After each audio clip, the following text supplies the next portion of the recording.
Hey everyone, finish watching the next episode of Power Rangers Samurai Origins Part 2.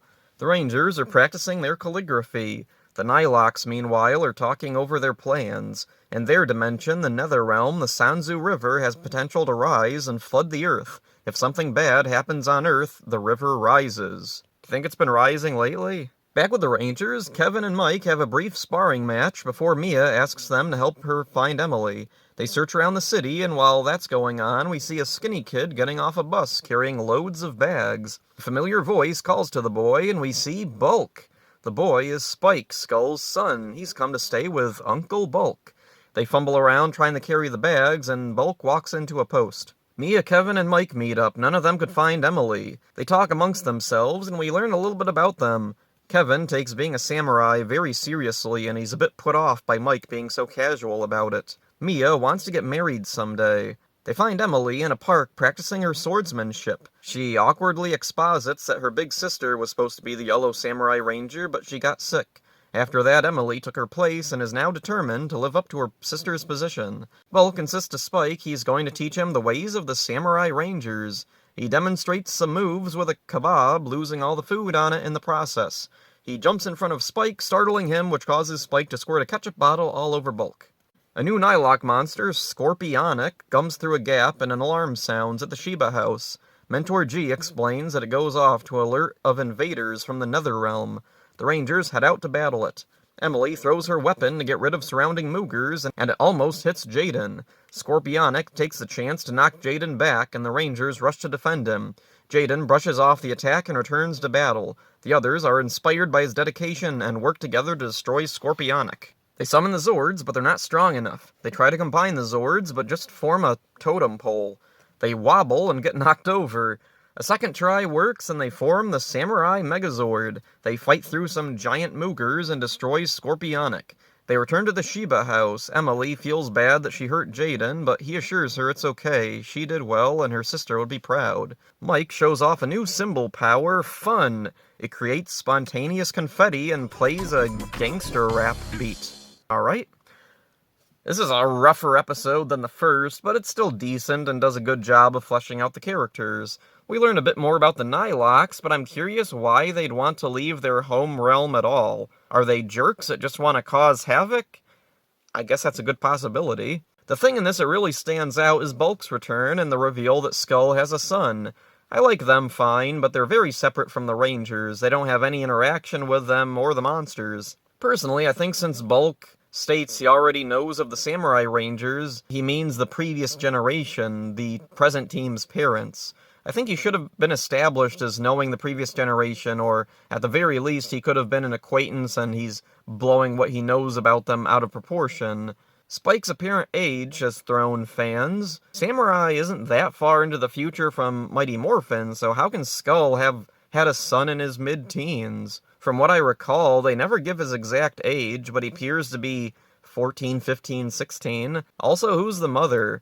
I have my own theory. I feel it fits in pretty well, though I don't know why after Dino Thunder and SPD, Samurai received so much scrutiny from fans. Fans seem to just accept immediately that Tommy was old in Dino Thunder, and that the Rangers, including Dino Thunder, were ancient history despite only being 20 years apart in SPD. Anyway, here's my theory about Spike. At the end of Zeo, Bulk and Skull are recruited to go on a secret mission to France. In the Turbo movie, we see they're back on the police force in the US, and the space of time between Zeo and the Turbo movie was a few months, possibly a year.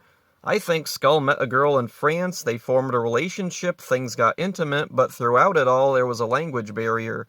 Lieutenant Stone took them back to the US, and Skull had to leave his girlfriend behind, not knowing she was pregnant. They lost contact. I like to think that after Bulk and Phenomenus accidentally left Skull on Earth and Lost Galaxy, he reunited with his girlfriend and discovered his son. He raised his son but grew apart from Bulk, since Bulk was in space at the time. Eventually, the friends meet again at Bulk's little poolside club, but Skull has to return to France to be with his now wife.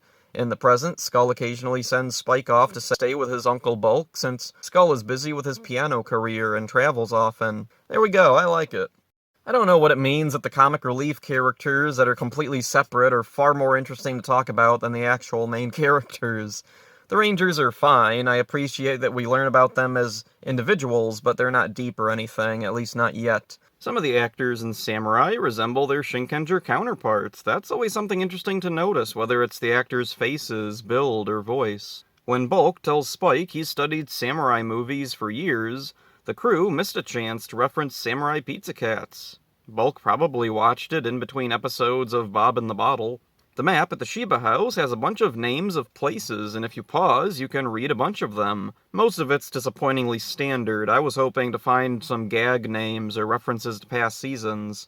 I love the weird watery table thing that the map appears on. I don't know why that effect is used, but it's kinda cool. The monster of this episode, Scorpionic, has a gruff voice that sometimes goes into a Stitch type of voice. Scorpionic was voiced by Phil Brown, who voiced a few other monsters throughout the Neo Saban seasons. Emily's story is fine, I just think her actress is flat. Everyone is kind of flat, actually. Like the first episode, the dialogue is really clunky and could have used a rewrite or two. Bulk and Spike are a bit off and weird, but in a completely different way than the Rangers. The Rangers have awkward lines and flat actors, but Bulk and Spike feel like characters out of place in time. Their slapstick shtick would have been fine back in 1993 or even 2003, but at this point, it's 2011. Power Rangers had evolved. It didn't need characters like this. On top of that, classic Bulk and Skull usually were more than slapstick foils. They often had their own fully developed stories going on, more comedic than the Rangers side, but still usually handled well.